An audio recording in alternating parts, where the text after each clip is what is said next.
আল্লাহ তো সবকিছু নিয়তি লিখে রেখেছেন যে অমুক লোক ভালো হবে না খারাপ হবে, সে কাউকে খুন করবে কি করবে না, বা কাউকে ধর্ষণ করবে কিনা, অথবা চুরি করবে কিনা, অথবা ভালো কাজ করবে কিনা, সে বেহেশতে যাবে নাকি দোজখে, সবকিছু আগে লেখা থাকলে আমরা কি করব?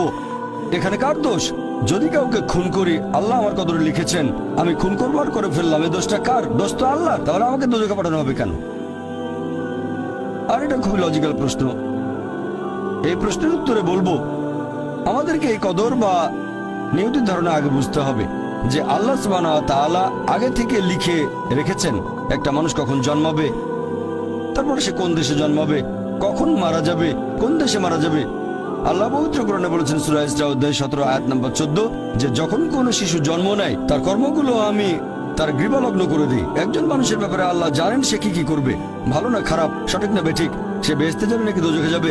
যে ধরেন একটা ক্লাসে একজন টিচার পড়াচ্ছেন 100 জন ছাত্রকে প্রায় 1 বছর ধরে, আর পরীক্ষা শুরুর আগে টিচার অনুমান করলেন যে এই ছাত্রটা এবারের পরীক্ষায় ফার্স্ট হবে, ফার্স্ট ক্লাস ফার্স্ট, এই ছাত্র পাবে সেকেন্ড ক্লাস, এই ছাত্র করবে ফেল। এটা আমি উদাহরণ হিসেবে বলছি। এর কিছুদিন পরে পরীক্ষা হয়ে গেল, প্রথম ছাত্র হলো ফার্স্ট ক্লাস ফার্স্ট, এই ছাত্র সেকেন্ড ক্লাস, আর ওই ছাত্রটা করলো ফেল। এখন আপনাদের প্রশ্ন করি, যে ছাত্র ফেল করেছে সে কি টিচারকে বলবে আপনি বলেছিলেন যে আমি ফেল করব তাই ফেল করেছি? এখানে দোষটা কার? টিচারের নাকি ছাত্রের? কার দোষ? ছাত্রের। টিচার অনুমান করেছেন এই ছাত্রটা বাইরে ঘুরে বেড়ায়, ঠিক মতো ক্লাসে আসে না, সিনেমা দেখতে যায়, এজন্য সে ফেল করবে। ওই ছাত্র মোটামুটি মাঝারি, এই ছাত্র খুব মেধাবী, অনেক পরিশ্রম করে, তাই টিচার পরীক্ষা শুরু হওয়ার আগে অনুমান করেছেন এই ছাত্র হবে ফার্স্ট ক্লাস ফার্স্ট, এই ছাত্র সেকেন্ড ক্লাস, ওই ছাত্র ফেল। তারপর আসলে ওই ছেলে ফার্স্ট ক্লাস ফার্স্ট, এই ছেলে সেকেন্ড ক্লাস, আর ওই ছাত্র ফেল। টিচার অনুমান করেছেন, তার মানে এই না যে দোষটা টিচারেরই হবে। টিচার সবাইকে পড়িয়েছেন সঠিকভাবে, সমানভাবে। একইভাবে আল্লাহ সুবহানাহু ওয়া তাআলার আছে ইলমে গায়েব, তিনি ভবিষ্যৎ সম্পর্কে জানেন।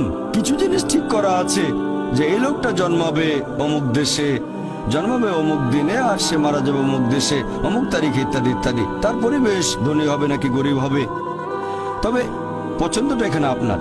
যেমন ধরেন 12 স্ট্যান্ডার্ড পাস করার পরে অপশন আপনার হয়তো ইঞ্জিনিয়ার হবেন, অথবা ডাক্তার হবেন, বা একজন আইনজীবী। এখানে পছন্দ আপনার, ঠিক করলেন আপনি হবেন ইঞ্জিনিয়ার। এখন আল্লাহ এটা আগে থেকেই জানেন যে 12 স্ট্যান্ডার্ড পাস করার পরে আপনি ইঞ্জিনিয়ার হওয়ার চেষ্টা করবেন, তাই আল্লাহ আগে লিখে রেখেছেন। ব্যাপারটা এমন না যে আল্লাহ লিখে রেখেছেন বলে আপনি বেছে নিচ্ছেন, যেহেতু আপনি এটাই বেছে নেবেন তাই আল্লাহ আগে লিখে রেখেছেন।